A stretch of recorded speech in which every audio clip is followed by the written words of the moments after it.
నమస్తే, welcome to రాటాక్స్. నేను మీ Amogh Deshapati.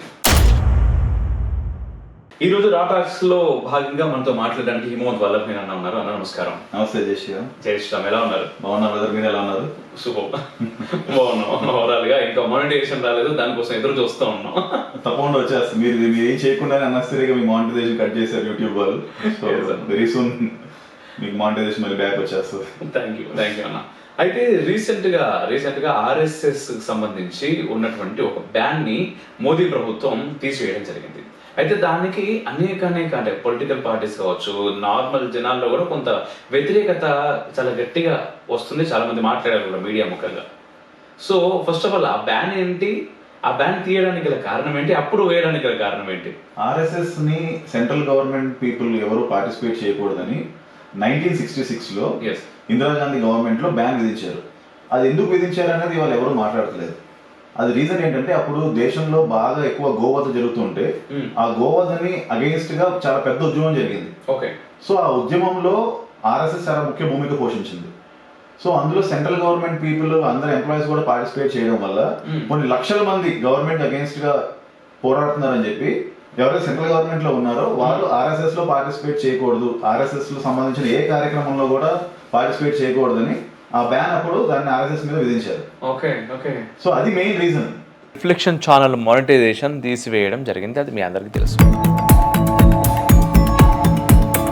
Betting apps promote చేస్తే ఒక్కో వీడియోకి లక్షల్లో డబ్బులు ఇస్తామని చెప్పినా కూడా ఏ రోజు మనం వాటి జోలికి పోలేదు. చివరికి శాటిలైట్ ఛానళ్లు కూడా సాహసం చేయలేని విధంగా అతిరథ మహారథులతో సనాతన క్షాత్రం అని 2 కాంక్లేవ్స్ చేసుకున్నాం. పాత బస్తీలోని దేవాలయాల్లో యజ్ఞాలు నిర్వహించడం, ఫోన్లు చేసి చంపుతాము అని బెదిరించిన వాళ్ళు ఉన్నారు. ఇప్పుడు మీ అవసరం మాకు ఎంతో ఉంది, ఈ ఛానల్ని కాపాడుకోవాల్సిన బాధ్యత మీకు ఉంది అనుకుంటే మాత్రమే మీరు మాకు సహాయం చేయర్రి. మీ దగ్గర నుంచి నేను సహాయం కోరుకుంటున్నాను. ఈ రీజన్ గురించి ఎవరు మాట్లాడలేదు. ఎందుకు బ్యాన్ చేశారు అనేది ఎవరు మాట్లాడట్లేదు. అదే కదా, అసలు దేన్ని బ్యాన్ చేశారు? పోనీ బ్యాన్ కూడా గవర్నమెంట్ లో వర్క్ చేస్తున్న వాళ్ళు ఆర్గనైజేషన్ లో పని చేయకూడదు. అది మన ఫండమెంటల్ రైట్. మన ఏ ఆర్గనైజేషన్ తో ఎఫిలియేట్ అయ్యి ఉండి వర్క్ చేయొచ్చు అనేది మన ఫండమెంటల్ రైట్. మనం ఆర్ఎస్ఎస్ తో వర్క్ చేయొచ్చు. ఆర్ఎస్ఎస్ బోల్డ్ అన్ని సేవా కార్యక్రమాలు చేస్తుంది దేశవ్యాప్తంగా. ఆ సేవా కార్యక్రమాల్లో ఒక సెక్షన్ ఆఫ్ పీపుల్ ని పార్టిసిపేట్ చేయకుండా దాదాపు 58 సంవత్సరాలు మనం ఆపేసాం. ఇవాళ మోడీ గవర్నమెంట్ అది రియలైజ్ అయ్యి చూసి ఓకే అసలు ఈ బ్యాన్ అనేది అసలు ఎలా చేశారని మొత్తం డీక్లాసిఫై చేశారు, మొత్తం పాత డాక్యుమెంట్స్ అనేది తీసి. సో అక్కడ అర్థమైంది ఈ బ్యాన్ అనేది అప్పుడు ఆ గోవాకి అగెయిన్స్ట్ గా పనిచేస్తున్నారని చెప్పి సెంట్రల్ గవర్నమెంట్ ఎంప్లాయీస్ ఎవరు కూడా దాంట్లో పార్టిసిపేట్, ఆల్రెడీ దేశవ్యాప్తంగా లక్షల మంది పార్టిసిపేట్ అవుతున్నారు, ఇంకా దానికి వీళ్ళు కూడా యాడ్ అవ్వకూడదు అని చెప్పి ఆ బ్యాన్ విధించారు. సో గవర్నమెంట్ లో పనిచేస్తున్న వాళ్ళు గవర్నమెంట్ కి వ్యతిరేకంగా పనిచేస్తున్నారు కాబట్టి ఒక నియంత ఆలోచనతో బ్యాన్ వేయడమే తప్ప అంతే. ఆ నియంత దూరంతో తర్వాత ఎమర్జెన్సీ కూడా విధించారు కదా ఇందిరాగాంధీ గవర్నమెంట్. అన్న ఆ ప్రాసెస్ లోనే మనకు ఆర్ఎస్ఎస్ మీద almost 58 years central government employees ఎవరు కూడా మేము పార్టిసిపేట్ చేస్తాం ఈ యాక్టివిటీస్ లో లేకుండా చేశారు. సెక్యులరిస్టులు అని చెప్పేసి మాట్లాడే నాయకులంతా మిగిలిన వాళ్ళందరూ కూడా ఈ బ్యాన్ ని ఖచ్చితంగా హర్షించాలి. ఎందుకంటే సెక్యులరిజం అంటే ఏంటి? ఈ సెక్యులరిజం అనే ముసుగులో ఉన్నటువంటి వారే ముందు మన భారతదేశానికి అన్యాయం చేస్తున్న వాళ్ళు. వీళ్ళు ఆర్ఎస్ఎస్ ఏదైతే మంచి పనులు చేస్తుందో ఎన్నో మంచి పనులు చేస్తుంది ఆర్ఎస్ఎస్, దాని గురించి ఎప్పుడు మాట్లాడరు. ఎంతసేపు ఆర్ఎస్ఎస్ ని ఒక మతతత్వ ఆర్గనైజేషన్ కింద వాళ్ళ మీడియా నుంచి కానీ వాళ్ళ ప్రచార మాధ్యమాల నుంచి కూడా ప్రచారం చేస్తూ ఉన్నారు. చాలా మంది కామన్ పీపుల్ కి తెలియదు ఆర్ఎస్ఎస్ అసలు ఎంత గొప్ప సేవా కార్యక్రమాలు చేస్తుంది దేశవ్యాప్తంగా, వాళ్ళకి అసలు ఐడియా లేదు. ఎందుకంటే మెయిన్ స్ట్రీమ్ మీడియాలో ఎక్కువ రావు అండ్ ఆర్ఎస్ఎస్ కూడా ప్రచారం చేసుకోదు. అదే అన్నిటికంటే నిజం. ఆర్ఎస్ఎస్ వాళ్ళకి ఓన్లీ ఒకటే ధ్యేయం, ఎలా మనం దేశం కోసం పనిచేయాలి, దేశం యొక్క ఉన్నతి కోసం మనం ఎలా పాటుపడాలి అని. ఇంత కూడా ఏమి దాని గురించి ప్రచారం చేసుకోవడం కానీ లేకపోతే ఏదో ఆశించడం కానీ లేకుండా చేసే సంస్థ ఇది. నిజంగా నాకు ఇప్పటికీ కనిపిస్తుంటుంది పెద్ద పెద్ద వాళ్ళు ఇక్కడ కూడా ఎప్పుడైనా మా ఊరికి కానీ అక్కడికి వచ్చినప్పుడు ఏంటి అక్కడ కార్యక్రమం కంప్లీట్ చేసుకుని అక్కడ ఎవరు మీ ఇంట్లో భోజనం పెడతారని చెప్పేసి అడిగి భోజనం తిని వెళ్ళే వాళ్ళు. ఇప్పుడు ఆ ప్రచారక వ్యవస్థ అనేది అసలు ఇంకా ఒక అద్భుతమైన వ్యవస్థ. అసలు వాళ్ళకి ఫ్యామిలీ లేదు, ఏమి లేదు, ఈ దేశమే వాళ్ళ కుటుంబం. సో ఏ ఊరికి వెళ్తే ఆ ఊరిలో అక్కడ ఉన్న కార్యకర్తలు వాళ్ళ ఇంట్లో బస చేయడం, వాళ్ళు ఏది పెడితే అది భోజనం చేయడం, మళ్ళీ వాళ్ళ నెక్స్ట్ డే వాళ్ళ పని కార్యక్రమాల్లో మళ్ళీ ముందుకు సాగుతూ వెళ్ళిపోవడం. సో ఇలా దేశం మొత్తం పర్యటన చేస్తారు కానీ ఎక్కడ కూడా ఏం ఆశించరు. ఒకటే ధ్యేయం, ఎలా మన దేశాన్ని ఉన్నత స్థితికి తీసుకెళ్ళాలి, పరమవైభ స్థితికి ఎలా తీసుకెళ్ళాలి. ఈ ఒక్క ఉద్దేశంతోనే కొన్ని మన ఆర్ఎస్ఎస్ స్థాపించినప్పటి నుంచి కూడా ఎంతో మంది ప్రచారకులు పనిచేస్తూ ఉన్నారు, ఇంకా పనిచేస్తూనే ఉన్నారు. ఎంతోమంది ప్రచారకుల్ని చాలా నిర్దాక్షిణ్యంగా చంపినటువంటి వార్తలు కూడా మనకు చాలా ఉన్నాయి. ఎస్. అయితే ఈ ఆర్ఎస్ఎస్ కి సంబంధించి ఒక మతతత్వ ఆర్గనైజేషన్ ఆర్ఎస్ఎస్ అనేది అని చెప్పేసి అంటే చిన్న పిల్లల్ని అడిగినా కూడా చెప్పే స్థితికి బ్రెయిన్ ఫీడింగ్ జరిగిపోయింది. ఇప్పుడు స్టిల్ మనం ఒక వికీపీడియా ఓపెన్ చేసినా కూడా ఆర్ఎస్ఎస్ అనగానే ఇది ఒక హిందూ ఆర్గనైజేషన్ అని మాత్రం మాట్లాడతారు. హిందూ నేషనలిజం అనేటటువంటి ఒక పదం వచ్చింది దాంట్లో. దీన్ని మీరు ఎలా చూస్తారు, ఏమంటారు? అసలు ఆర్ఎస్ఎస్ అనేది ఏ టైంలో స్టార్ట్ అయింది, ఎందుకు స్టార్ట్ అయింది అనేది ఫస్ట్ మనం అర్థం చేసుకోవాలి. ఓకే. మనకి ఆల్మోస్ట్ 1885లో కాంగ్రెస్ పార్టీ అనేది బ్రిటిష్ వాళ్ళ ఆధ్వర్యంలో ఫామ్ అయింది మన దేశంలో. తర్వాత కొన్ని సంవత్సరాల వరకు మేము భారత స్వాతంత్రం కోసం పనిచేస్తున్నాం అని చెప్పి తర్వాత ఇండిపెండెంట్ బాడీ అని బ్రిటిష్ వాళ్ళ చేతిలోంచి వచ్చి భారతదేశ స్వాతంత్రం కోసం పనిచేయడం మొదలుపెట్టారు. తర్వాత 1906లో ముస్లిం లీగ్ ఫామ్ అయింది. ముస్లిం ఇంట్రెస్ట్ ఈ దేశంలో కాపాడాలి, మా ముస్లిమ్స్ కూడా గవర్నమెంట్ లో రిప్రజెంటేషన్ ఉండాలి అని ముస్లిం లీగ్ పార్టీ ఫామ్ అయింది. ఈ ముస్లిం లీగ్ పార్టీ ఏం చేసిందంటే కొంచెం కొన్ని సంవత్సరాల తర్వాత సెపరేట్ టూ నేషన్ థియరీకి పనిచేయడం మొదలుపెట్టారు. ఇది ఖచ్చితంగా అందరూ తెలుసుకోవాల్సినటువంటి విషయం. మీరు మరొకసారి ముందు నుంచి చెప్పండి ప్లీజ్. ఇది ఖచ్చితంగా చాలా కాన్సంట్రేట్ తీసుకో. 1906లో ఫామ్ అయినటువంటి ముస్లిం లీగ్ ఫస్ట్ వాళ్ళు ఏమని మొదలు పెట్టారంటే ముస్లిం ఇంట్రెస్ట్ మాకు కావాలి ఈ కంట్రీ యొక్క పొలిటికల్ మైలేజ్ లో. సో మేము మా రిప్రజెంటేషన్ కోసం ఈ ముస్లిం లీగ్ పార్టీ పెట్టుకుంటున్నాం, ముస్లిమ్స్ అందరూ కూడా దీన్ని సపోర్ట్ చేయాలని చెప్పి స్టార్ట్ చేశారు. తర్వాత ఏమైందంటే స్లోగా వాళ్ళు ఈ two nation theory, Muslims Hindus ఎప్పటికీ కలిసి ఉండలేరు, మాకు సెపరేట్ దేశం కావాలి అని ఇంకొక ఉద్యమం మొదలు పెట్టారు. ముస్లిమ్స్ హిందూస్ కలిసి ఉండలేరు అని ఫస్ట్ ఫిక్స్ అయింది వాళ్ళే. జిన్నా అఫీషియల్ స్టేట్మెంట్స్ కూడా చాలా ఉంటాయి. 1940లో అప్పుడు ఉన్నటువంటి గవర్నర్ జనరల్ కూడా స్టేట్మెంట్ ఇచ్చి లిఖితపూర్వకంగా ఇచ్చాడు ఆయన, మేము కలిసి ఉండలేము హిందువులతో, మాకు సెపరేట్ నేషన్ కావాలి అని. ఓకే. సో వాళ్ళు ఏం చేశారు, వాళ్ళకి కావాల్సిన సాధించుకున్నారు. 1947లో పార్టీషన్ అయిపోయింది. తర్వాత ముస్లిం లీగ్ పార్టీ అనేది అయిపోయింది, క్లోజ్ అయిపోయింది అక్కడతో. తర్వాత మళ్ళీ ఇండియన్ ముస్లిం లీగ్ అనేది చిన్న చిన్న పార్టీలు కేరళలో అక్కడ వచ్చినాయి. కానీ ఆ మెయిన్ ముస్లిం లీగ్ ఏదైతే నేషన్ వైడ్ గా ఫామ్ అయ్యారో ముస్లిమ్స్ పేరు మీద, అది 1947లో వాళ్ళ కంట్రీ ఫార్మేషన్ అయిపోగానే, పాకిస్తాన్ ఇంకా బంగ్లాదేశ్ టుగెదర్ ఫామ్ అయిన కంట్రీ అయిపోగానే వాళ్ళు వాళ్ళ పార్టీని మొత్తం డిస్బ్యాండ్ చేశారు. సో వాళ్ళు 1906లో వాళ్ళ టార్గెట్ ఓరియంటెడ్ గా పార్టీని స్థాపించారు. 1947లో వచ్చేసింది, వాళ్ళు పాకిస్తాన్ కావాల్సిన దేశం వచ్చేసింది, అక్కడ నుంచి డిజాల్వ్ చేశారు, ఇంకా అవసరం లేదు వాళ్ళకి. ఇంకా తర్వాత 1925లో కేశవ్ హెగ్డేవార్ గారు చూశారు దేశంలో ఓన్లీ 1-2 లక్షల మంది బ్రిటిష్ సైనికులు ఇంత యావత్ 30-40 కోట్లు భారతదేశాన్ని పాలిస్తున్నారంటే ఎట్లా. ఓన్లీ వాళ్ళకు ఉన్నటువంటి డిసిప్లిన్, ఇంకా వాళ్ళకు ఉన్నటువంటి ఒక నేషనల్ ఐడెంటిటీ, మేమంతా బ్రిటిష్ వాళ్ళు, మేము ఆ బ్రిటిష్ వాళ్ళు గొప్ప వాళ్ళు, మేము ఎక్కడికి వెళ్ళినా సరే మేము పాలిస్తాం అనే ఒక ఐడెంటిటీతో, ఒక కల్చరల్ స్ట్రెంగ్త్ తో వాళ్ళు ఉన్నది 1-2 లక్షల మంది అయినా సరే మొత్తం ప్రపంచాన్ని వాళ్ళు శాసించారు. అలాగే మన భారతదేశంలో కూడా 30-40 కోట్లు ప్రజలను వాళ్ళు పాలించారు. సో మనకు కూడా హిందువులకు కూడా ఈ దేశంలో ఉన్నటువంటి ప్రజలందరికీ కూడా ఒక ఐడెంటిటీ ఉండాలి, అందరూ యునైటెడ్ గా ఉండాలి, ప్లస్ డిసిప్లిన్ ఉండాలి అని చెప్పి ఆర్ఎస్ఎస్ స్టార్ట్ చేశారు 1925లో విజయదశమి రోజు. సో ఆ రోజు 5 మందితో స్టార్ట్ అయినటువంటి ఆర్ఎస్ఎస్ ఇప్పుడు నెక్స్ట్ ఇయర్ 100 సంవత్సరాలు అవుతుంది. ఇప్పుడు ప్రపంచంలోనే అతి యొక్క పెద్ద వాలంటరీ ఆర్గనైజేషన్. సో ఆర్ఎస్ఎస్ అప్పుడు మొదలుపెట్టినప్పటి నుంచి కూడా వాళ్ళకి ఒకటే ఇది ఏంటంటే మన దేశాన్ని ఎలా స్ట్రాంగ్ చేయాలి, దేశ ప్రజలు ఎలా ఇంకా డిసిప్లిన్డ్గా ఇంకా దేశం యొక్క ఉన్నతి కోసం ఎలా పనిచేయాలి, ఇదే ఒక ఎజెండా. మరి మతతత్వపు రంగు అనేది ఎందుకు వచ్చింది? ఎందుకంటే ఇక్కడ మీరు ఒక క్వశ్చన్, ఇక్కడ మీరు చెప్తున్నప్పుడే అనిపిస్తుంది ముస్లిం లీగ్ అనేటటువంటిది మేము హిందువులతో కలిసి ఉండలేము, మాకు ప్రత్యేకమైనటువంటి దేశం కావాలి అనుకున్నారు, దాన్ని సాధించారు. అయితే దేశం రావడానికి ముందే కూడా, అంటే దేశం విడిపోవడానికంటే దాదాపు 22 సంవత్సరాల ముందు ఆర్ఎస్ఎస్ అనేది వచ్చింది. మరి వీళ్ళు ఎప్పుడు ఆలోచించారు కేవలం హిందువుల కోసమే ఈ దేశం ఉండాలి, మిగిలిన అందరూ ఇక్కడ నుంచి వెళ్ళిపోవాలి అనేటువంటి ఆలోచనలు? ఆర్ఎస్ఎస్ యొక్క ఐడియాలజీ హిందువులనే కాకుండా మొత్తం వాళ్ళ ఐడియాలజీ అంతా కూడా నేషనలిజం. భారతదేశంలో ఉండే ప్రజలందరూ ఈ దేశం యొక్క ఉన్నతి కోసం పనిచేయాలి. వాళ్ళు ఎవరైనా అవనివ్వండి, వాళ్ళు హిందువులు అవనివ్వండి, ముస్లింలు అవనివ్వండి, క్రైస్తవులు అవనివ్వండి, బౌద్ధులు అవనివ్వండి, సిక్కులు అవనివ్వండి, ఎవరైనా అవనివ్వండి, వాళ్ళందరూ కూడా కల్చరల్లీ మనమంతా ఒకటే. ఎందుకంటే ఈ దేశంలో ఉన్నటువంటి ముస్లింలు కానీ క్రిస్టియన్లు కానీ కొన్ని 4-5 జనరేషన్ ముందుకెళ్తే వాళ్ళంతా కూడా హిందువులే. కల్చరల్లీ వాళ్ళకి ఇక్కడ ఉన్న జనాభాతోనే ఎక్కువ అనుబంధం ఉంది. ఎక్కడో 5,000 కిలోమీటర్లు 6,000 కిలోమీటర్ల దూరం ఉన్న దేశాలతో వాళ్ళ అనుబంధం లేదు. వాళ్ళు రేపు పొద్దున వాళ్ళ పిల్లలు పుట్టినా ఇక్కడే పుడతారు, వాళ్ళు చనిపోయినా ఈ మట్టిలోనే కలిసిపోతారు. సో కల్చరల్లీ వాళ్ళు ఈ దేశానికి ఎక్కువ కట్టుబడి ఉన్నారు. అదే ఐడియాలజీని ఆర్ఎస్ఎస్ లో అప్పటి నుంచి ఇప్పుడు దాకా అదే చెప్తా ఉన్నారు. అదే రేపు రానున్న రోజులు కూడా అదే చెప్తారు. అదే చెప్పినప్పటికీ కూడా స్టిల్ అంటే మీరు చాలా సేవా కార్యక్రమాలు చేశారంట. నిజంగా నేను చూశాను చాలా కార్యక్రమాలు, స్టిల్ ఇప్పటికీ చేస్తూనే ఉన్నారు. ఎంత చేసినా ఏం మాట్లాడినా కూడా మళ్ళీ ఇక్కడికి వస్తుంది ఆర్ఎస్ఎస్ అనగానే అరే వీళ్ళు హిందూ రాజ్యం. ఇక్కడ ఆర్ఎస్ఎస్ అనేది ఎట్లా అయితే ఒక సైడ్ నుంచి దేశాన్ని జోడించుకుంటూ ముందుగా అందరినీ కలుపుకుంటూ వెళ్తుందో, మనకి బ్రేకింగ్ ఇండియా ఫోర్సెస్ అంతకంటే ఎక్కువగా కష్టపడుతున్నాయి. ఏదో విధంగా ఒక ఫాల్ట్ లైన్ క్రియేట్ చేయాలి. ఫస్ట్ ఏం చేశారు, ఆరియన్స్ ద్రవిడియన్స్, అదొక ఫాల్ట్ లైన్ క్రియేట్. అదేం లేదు, ఆర్యులైనా ద్రవిడియన్ అనేది అసలు డిఫరెన్స్ లేదు. ఈ దేశంలో ఎవరు డిఎన్ఏ చూసుకున్నా సరే ఒకటే, అందరూ ఒకటే దేశంలో ఉన్నట్టు అందరూ ప్రతి ఒక్కరు. కానీ అదొక ఫాల్ట్ లైన్ క్రియేట్ చేసి వాళ్ళు మన మీద దాడి చేస్తున్నారు. అలా కొంత లిటరేచర్ కూడా క్రియేట్ చేశారు. అయ్యో చాలా గట్టిగా, చాలా చాలా లిటరేచర్. మీరు లెఫ్టిస్ట్ చూస్తే అంత అదే లిటరేచర్ ఉంటుంది. అలాగే రకరకాల ఫాల్ట్ లైన్స్ క్రియేట్ చేయడం.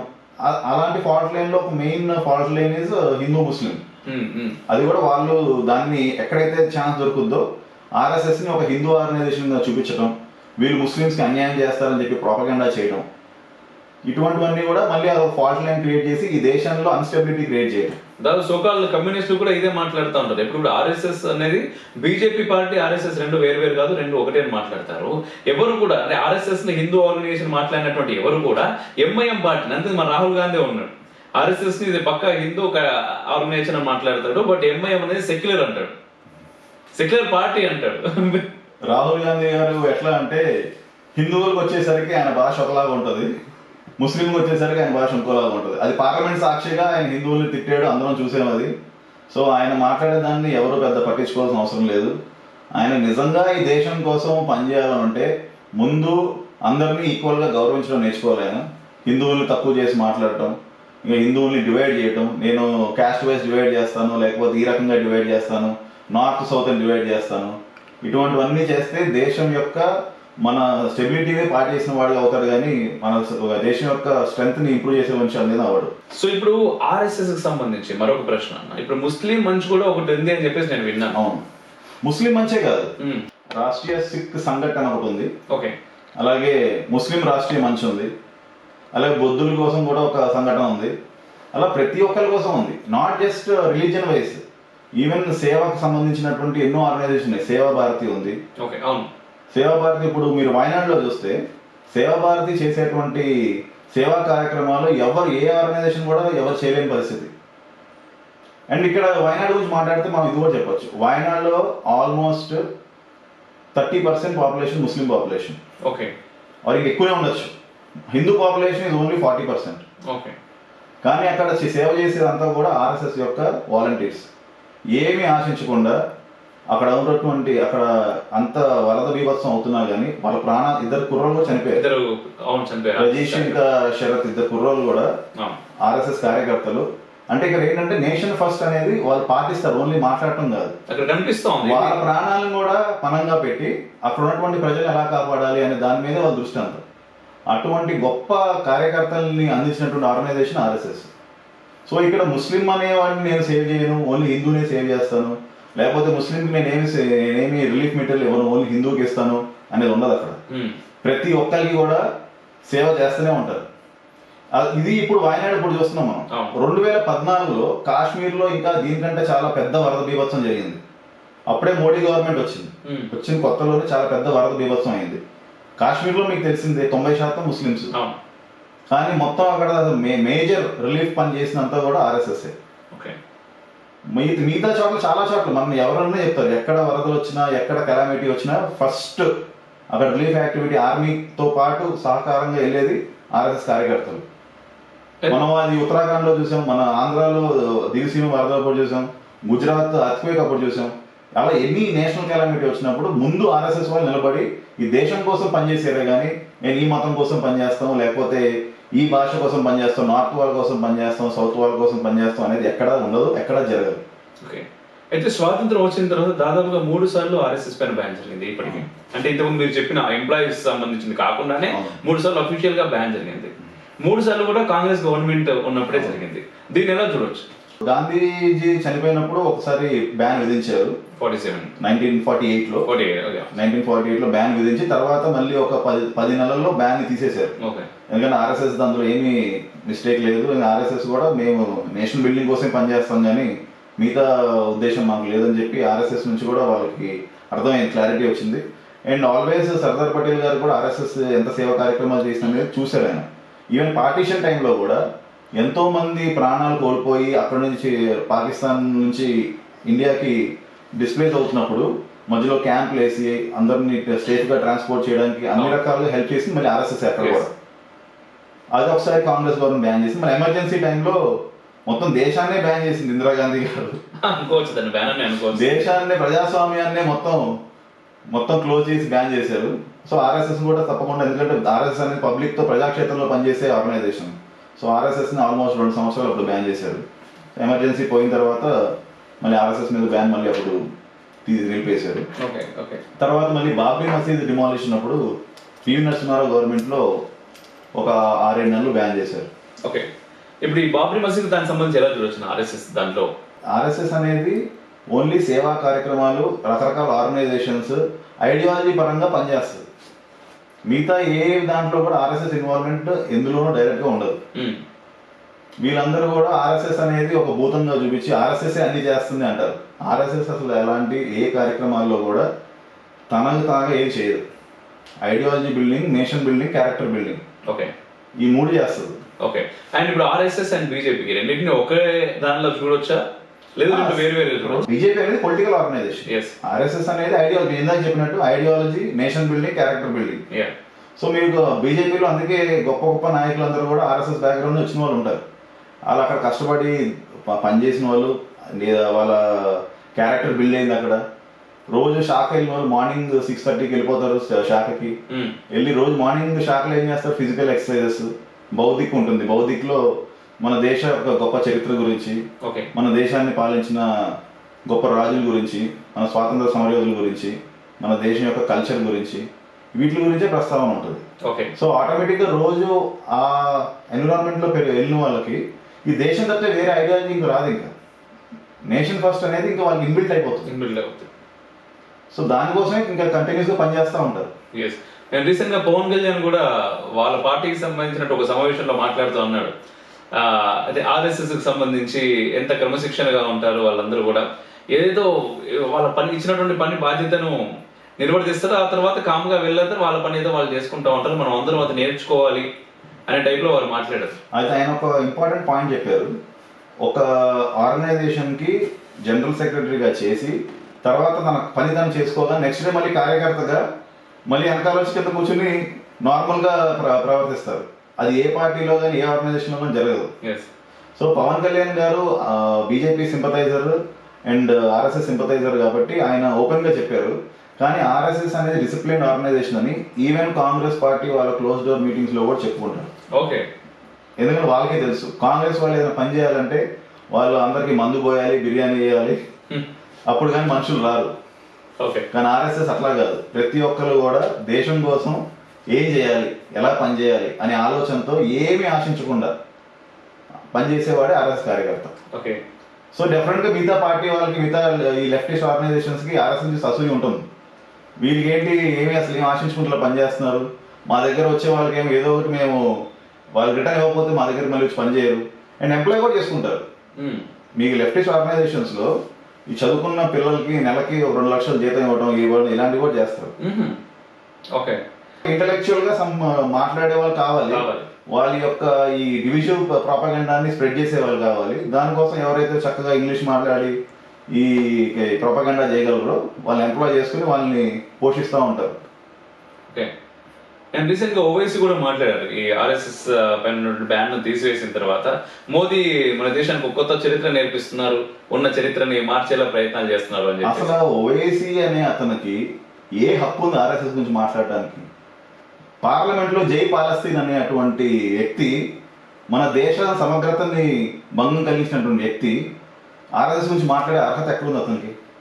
ఏ రోజైనా సరే తన ముస్లిం ప్రోపగండా కాకుండా తన ఆర్గనైజేషన్లో తన ఉన్నటువంటి నియోజకవర్గంలో హిందువులకి ఏమైనా చేశాడా? తను ఎప్పుడైనా సెక్యులర్ పార్టీ కింద బిహేవ్ చేశాడా? వాళ్ళ సొంత తమ్ముడు అంత ఓపెన్గా చెప్పాడు, 15 నిమిషాలు మాకు వదిలేస్తే మేము అంతా మొత్తం ఈ దేశంలో హిందువులు ఏరిపారేస్తామని. దాన్నైనా ఖండించాడా? తనకు అసలు అర్హతే లేదు, ఆర్ఎస్ఎస్ గురించి మాట్లాడే అర్హతే లేదు. తన ఉండేది ఇక్కడ, తన హార్ట్ అంతా ఉండేదేమో పాలస్తీన్ మీద, ఆరు 5,000 కిలోమీటర్ల దూరం ఉన్న దేశాల మీద.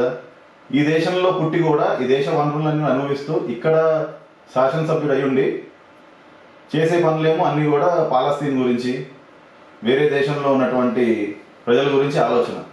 పాకిస్తాన్ అంటే కూడా బాధపడతాడు ఆయన. అటువంటి వ్యక్తి ఆర్ఎస్ఎస్ వాళ్ళు కార్యకర్త నుంచి సరసంఘాలజీ వరకు అందరూ కూడా ఈ దేశం యొక్క ఉన్నతి కోసం పాటుపడేవాళ్ళు. వాళ్ళకి ఈయనకి అసలు పోలిక ఎక్కడ? సో మీరు ఆర్ఎస్ఎస్ లో ఎంటర్ అవ్వాలి ఎవరైనా అనుకుంటే ఎలా అవ్వచ్చు? ఎందుకంటే ఈ ఇంటర్వ్యూ అయ్యాక చాలా మంది ఇప్పుడు కామెంట్స్ రూపంలో అడుగుతా ఉంటారు, అన్న మేము ఎలా ఎంటర్ అవ్వాలి ఆర్ఎస్ఎస్ లోకి అని చెప్పేసి. సో ఇక్కడ యువత అందరూ కూడా తెలుసుకోవాల్సింది ఏంటంటే, ఆర్ఎస్ఎస్ అనేది ఒక అంబ్రెల్లా, దాని కింద చాలా ఆర్గనైజేషన్స్ ఉన్నాయి. సో ఇవి కూడా ఒకసారి మీకు ఇప్పుడు ఈజీ మీరు కనుక్కోవడం కూడా, మీరు రీసెర్చ్ చేయండి, మీ చుట్టుపక్కల శాఖ నడుస్తుంటే వెళ్ళండి. ఒకసారి శాఖకి వెళ్తే మీకు ఆర్ఎస్ఎస్ అంటే బేసిక్ అండర్స్టాండింగ్ వస్తుంది. తర్వాత మీకు ఉన్నటువంటి ఇంట్రెస్ట్, ఫర్ ఎగ్జాంపుల్ మీకు సేవ చేయాలనుకున్నారు అనుకోండి, సేవా భారతిలో జాయిన్ అవ్వండి. ఆర్ మీకు వికలాంగుల కోసం పనిచేయాలని సక్షం, ఇది నేషన్ వైడ్ వికలాంగుల కోసం పనిచేస్తుంది ఆర్గనైజేషన్. అలాగే ఏకల్ విద్యాలయ అనేది చాలా బ్యూటిఫుల్ ఆర్గనైజేషన్. మన ట్రైబల్ ఏరియాస్లో చాలా చోట్ల మనం వెహికల్ కూడా వెళ్ళలేదు, కానీ అక్కడ చాలా మంది నివసిస్తారు. వాళ్ళకి ఎడ్యుకేషన్ ఎలా ఇవ్వాలనే కాన్సెప్ట్ మీద ఏకల్ విద్యాలయం ఓన్లీ సింగిల్ టీచర్. ఎందుకంటే అక్కడ 10 మంది చిన్న చిన్న వస్తీలు ఉంటాయి, 10 ఇల్లులు, 20 ఇల్లులు, 50 ఇల్లులు. సో అక్కడ ఎక్కువ మంది పిల్లలు ఉండరు. సో వన్ టీచరే మొత్తం అక్కడ ఉన్నటువంటి పిల్లలందరూ కూడా ఎడ్యుకేషన్ ఇంపార్ట్ చేస్తారు. అది ఏకల్ విద్యాలయ. ఇలాంటివి ఎన్నో స్కూల్స్ ఉన్నాయి ఏకల్ విద్యాలయ ట్రైబల్ ఏరియాస్ లో. ఇదే పని అంటే ఇక్కడ రిలీజియన్ చేస్తాను అనుకోకండి, ఇదే పని ఒక మిషనరీ చేస్తే ఎలా అక్కడ ట్రైబల్స్ అందరినీ కూడా కన్వర్ట్ చేయాలనే దాని మీద ఫోకస్ పెడతారు. కానీ ఇక్కడ ఆర్ఎస్ఎస్ ఆర్గనైజేషన్ అయినటువంటి ఏకల్ విద్యాలయ కన్వర్షన్ అనే కాన్సెప్టే లేదు. అక్కడ ఎవరైనా వాళ్ళు ఏ మతాన్నైనా గౌరవించనివ్వండి, ఏ మతాన్నైనా వాళ్ళు ఫాలో అవనివ్వండి, కానీ మతంతో సంబంధం లేదు. ప్రతి ఒక్కరికి ఈ విద్య అందాలి అనేది లక్ష్యం, అంతే. కన్వర్షన్ అనేది అక్కడ లక్ష్యం కాదు. అలాగే సేవా భారతి ఎంతో మంది సేవ చేస్తుంది ఈ కలామిటీస్ టైంలో. అదే మన క్రిస్టియన్ ఆర్గనైజేషన్స్ ఏం చేస్తాయి, చేతిలో బైబుల్, నువ్వు మతం మారు నీకు ఇంకా మంచి అవుతుంది, ఈ వరదలు నువ్వు మతం మారకపోవడం వల్ల అయినాయి, ఇటువంటి ప్రాపగండా చేస్తాయి. అది సేవా భారతి మీరు చెప్పినట్టు ఇందా నేను చెప్పినట్టు మీకు అక్కడ ముస్లిం లేదు, క్రిస్టియన్. వాయనాడులో హిందూస్ ఓన్లీ 40%, మిగతా అంతా క్రిస్టియన్స్ ముస్లిమ్సే. అందరికి ఈక్వల్గా సేవ చేసుకుంటూ పోతారు. అలాగే శిశు మందిర్ కూడా చాలా తక్కువ. ఇప్పుడు కార్పొరేట్ స్కూల్స్ వచ్చినాక ఫీజులు పెరిగిపోయినాయి. Normal lower middle class people కానీ మిడిల్ క్లాస్ పీపుల్ కానీ ఎఫోర్డ్ చేయలేని పరిస్థితి ఉన్న చోట శిశు మందిర్ ఇప్పుడు ఇంగ్లీష్ మీడియం ఎడ్యుకేషన్తో చాలా తక్కువ ఫీజుతో నాణ్యమైన ఎడ్యుకేషన్ ఇస్తుంది. అలాగే విద్యాభారతి, ఇవన్నీ కూడా ఎడ్యుకేషన్ రిలేటెడ్ ఆర్గనైజేషన్స్. ఇలా ఆర్ఎస్ఎస్ లో మీకు రకరకాల ఎన్నో ఆర్గనైజేషన్స్ ఉన్నాయి. కుటుంబ ప్రబోధ్, కుటుంబ వ్యవస్థ ఎలా ఉండాలి దాని మీద కూడా పెద్ద పని అవుతుంది. ఎందుకంటే ఇవాళ రేపు భారతదేశంలో కుటుంబ వ్యవస్థ చిన్న భిన్నం అవుతుంది. దాన్ని ఇవాళ కాపాడుకోకపోతే రేపు మన దేశానికి పెద్ద ప్రమాదం అది. సో దాని మీద చాలా పని అవుతుంది. అలా ఎన్నో ఆర్గనైజేషన్స్ ఉన్నాయి. సో అందుకే ఇప్పుడు ఈ డాక్టర్స్ ఉన్నారు. డాక్టర్స్ వాళ్ళు ఉన్న ఖాళీ సమయాల్లో ఈ ఆర్ఎస్ఎస్ ఆర్గనైజేషన్స్తో అనుబంధం అయ్యి ఎంతో కొంత సేవా కార్యక్రమాలు వాళ్ళు చేస్తూ ఉంటారు వాళ్ళకున్న టైంలో. అలాగే ఇంజనీర్స్, మీకు టైం ఉంది, టైం ఉన్నప్పుడు మీకున్న నాలెడ్జ్ని ఒకరోజు శిశు మందిర్లో కానీ ఆర్ విద్యాభారతిలో కానీ వచ్చి పిల్లలతో మీరు షేర్ చేసుకుంటే వాళ్ళు మీరు ఇన్స్పైర్ చేసిన వాళ్ళు అవుతారు. ఈ సేవా కార్యక్రమాన్ని ఇంకోటి గుర్తొచ్చింది. హెగ్డేవార్ హాస్పిటల్ అని చెప్పి ఔరంగాబాద్లో ఒక కొత్త బిల్డింగ్ ఇనాగ్రేషన్ అప్పుడు రతన్ టాటా గారు వచ్చారు ఆ ఇనాగ్రేషన్కి. సో రతన్ టాటా కూడా యాజ్ యూజువల్ ఆయనకి తెలియదు ఆర్ఎస్ఎస్ అంటే అందరికీ చేస్తుందని. సో ఆయన గడ్కరీ గారిని అడిగారు, సార్ ఇది ఓన్లీ హిందువులకి పనిచేస్తా ఈ హాస్పిటల్ ఏంటి అని. అయితే గడ్కరీ గారు అడిగారు ఆయన, అదేంటి సార్ అదేంటండి రతన్ టాటా అలా ఎందుకు అన్నారు అని. ఆర్ఎస్ఎస్ రిలేటెడ్ హాస్పిటల్ కదా ఇది, సో నేను హిందువుల కోసమే చేస్తాను అనుకున్నాను అన్నారు. ఆర్ఎస్ఎస్ అనేది ప్రతి భారతీయుడి కోసం పనిచేసే ఆర్గనైజేషన్, ఇది హిందువుల కోసం పనిచేసే ఆర్గనైజేషన్ కాదు అని చెప్పగానే రతన్ టాటా గారు చాలా ఆనందపడ్డారు, ఇంత గొప్ప పని ఆర్ఎస్ఎస్ చేస్తుంది అని. సో మనకి చుట్టూతా ఉన్న ఇన్ని సేవా కార్యక్రమాలు చేస్తున్నటువంటి ఆర్ఎస్ఎస్ గురించి చాలా మంది కామన్ పీపుల్ తెలియదు. ఎందుకంటే మెయిన్ ప్రచారం ప్రచారం లేదు, వాళ్ళు చేసుకోరు అసలు. వాళ్ళ ప్రచారం అగేన్స్ట్, ఫోటోలకి ప్రచారానికి టోటల్లీ అగేన్స్ట్.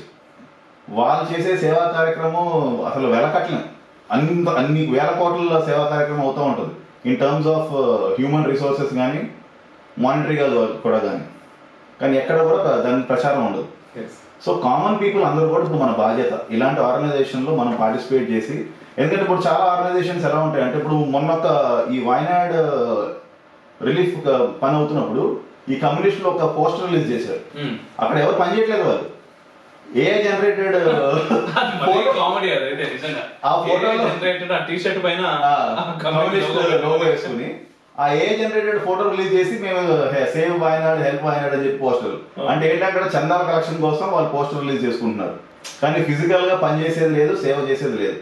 ఇలా లెఫ్ట్ ఎకో సిస్టమ్ లో బోల్డ్ అండ్ ఆర్గనైజేషన్స్ ఓన్లీ వాళ్ళ పని ఏంటంటే సేవ్ పాలస్తీన్ లేదా సేవ్ వాయనాడ్ పోస్టర్లు తయారు చేయడం, చందాలు కలెక్ట్ చేయడం, ఆ డబ్బులు వాళ్ళు మింగేయడం. సో రియల్ సేవ ఎవరైనా చేయాలి, వాలంటీర్ చేయాలనుకుంటే మీ దగ్గరలో ఉన్నటువంటి శాఖకు వెళ్ళండి. శాఖ ద్వారా వివిధ క్షేత్రాలైనటువంటి ఆర్ఎస్ఎస్ ఆర్గనైజేషన్స్ చాలా పనులు చేస్తున్నాయి. మీకు తగ్గటువంటి, మీకు ఏదైతే ఇష్టం ఉంటుందో ఆ సేవా కార్యక్రమాల రిలేటెడ్ ఆర్గనైజేషన్లో జాయిన్ అవ్వండి. సో తద్వారా మీరు దేశాని కోసం పనిచేస్తున్నారు, దేశం యొక్క ఉన్నతి కోసం పాటుపడుతున్నారు.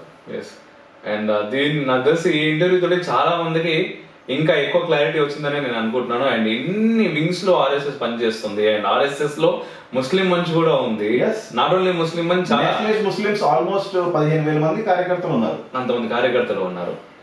సో ఆర్ఎస్ఎస్ అనేది ఒక మతతత్వ ఆర్గనైజేషన్ అని చెప్పేసి ఎవరైతే మాట్లాడుతున్నారో, మతతత్వం కాదు, సనాతన ధర్మం. సనాతన ధర్మం ఏం నింపుతుంది మన లోపల అంటే, ఇంతకుముందు అన్నట్టుగా మన డిఎన్ఏనే మన ధర్మం.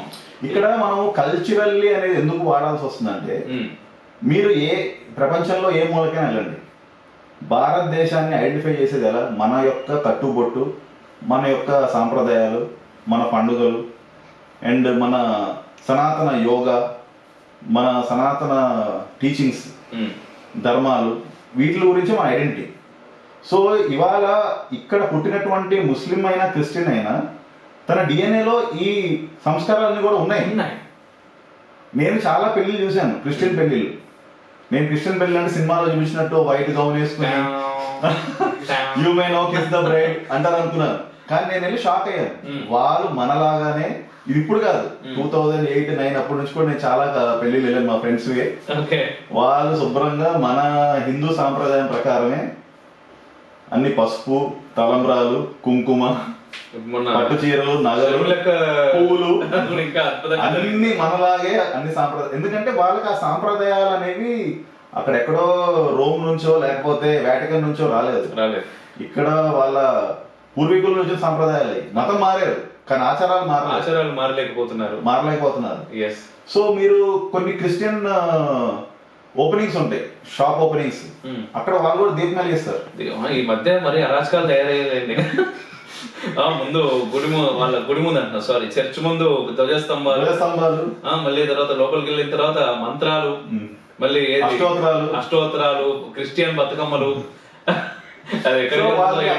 జనాలు కల్చరల్లీ ఈ దేశానికి కట్టుబడి ఉన్నారు, వాళ్ళని వేరే ఆచారాలు తీసుకెళ్తే వాళ్ళ మతంలో ఉండరు. సో అందుకే వాళ్ళ మీద పరదేశ యొక్క సాంప్రదాయాలు రుద్దట్లేదు, కన్వర్షన్స్ చేస్తున్నారు. సో చేసి మళ్ళీ దీంట్లో మాత్రం దేవుడు, సైతాను, ఈ వ్యవస్థ ఇది లోపల చేస్తారు కార్యక్రమం, ఆచారాలు మాత్రం. సో ఇది మీరు అబ్జర్వ్ చేస్తే మతం మార్చగలుగుతున్నారు కానీ కల్చర్ ని మార్చలేకపోతున్నారు. కల్చర్ మన పూర్వీకుల నుంచి వచ్చిన అంత బలమైనటువంటిది. ఆర్ఎస్ఎస్ చెప్పేది కూడా అదే, ఈ దేశం యొక్క కల్చర్ కి మనం అందరం రిప్రజెంటేషన్స్. మీరు హిందూ అయినా అవనివ్వండి, నార్త్ అయినా అవనివ్వండి, సౌత్ అయినా అవనివ్వండి, ముస్లిం అవనివ్వండి, ఒక ఇండియన్ గానే చూస్తారు మీరు కొత్త దేశానికి వెళ్ళినప్పుడు. అంతే. సో మనం అందరం కూడా మన కల్చర్ని, సంస్కృతిని ఎలా ముందు తీసుకెళ్ళాలి, మన దేశాన్ని ఎలా ఉన్నత పరమైవ స్థితికి తీసుకెళ్ళాలి, దాని మీద కృషి చేయాలి. అదే ఆర్ఎస్ఎస్ ప్రతి ఒక్కరికి నేర్పించేది. సో ఇవాళ యూత్ ఆర్ఎస్ఎస్ కి ఇంకా తెలియదు, ఎందుకంటే వీళ్ళు ఆర్ఎస్ఎస్ ని ఎలా అప్రోచ్ అవ్వాలో సగం తెలియదు, ఇంట్రెస్ట్ ఉన్నా. నిజంగా నన్ను కూడా చాలా మంది అడుగుతా ఉంటారు ఎలా అన్నా. సో మీరు ఏ మొహమాట పడకుండా మీ దగ్గరలో ఉన్న శాఖకి వెళ్ళండి. ప్రతి ఊర్లో కూడా శాఖ నడుస్తుంది పొద్దున్న పూట. ఇప్పుడు ఆ సిటీలో ఎంప్లాయీస్ ఉన్నారనుకోండి, వాళ్ళకి వీకెండ్ శాఖ నడుస్తుంది సాఫ్ట్వేర్ వాళ్ళ కోసం. సో వాళ్ళు ఎవ్రీడే వెళ్ళాలి, మాకు కష్టం అనే టెన్షన్ లేకుండా ఏ సాటర్డే రోజు సండే రోజు ఏ రోజు అయితే శాఖ అవుతుందో ఆ రోజు వెళ్ళొచ్చు వాళ్ళు. తప్పకుండా ఆర్ఎస్ఎస్తో అనుబంధం అయ్యి దేశం కోసం పనిచేయండి. ఇదే నా లాస్ట్ కోరిక అందరితో. థ్యాంక్ యూ సో మచ్ అన్న, నిజంగా చాలా చాలా చాలా గొప్ప విషయాలు మాతో పంచుకున్నారు. Thanks for your time. జై హింద్. Thank you. జై హింద్. శత్రుమూకల చెర నుండి దేశ రక్షణ నీ ధ్యేయమైతే నీ అవసరం ఇక్కడుంది. Please do subscribe, like and share. దద్దరిల్లేలా పక్కనున్న గంట కూడా కొట్టుర్రి.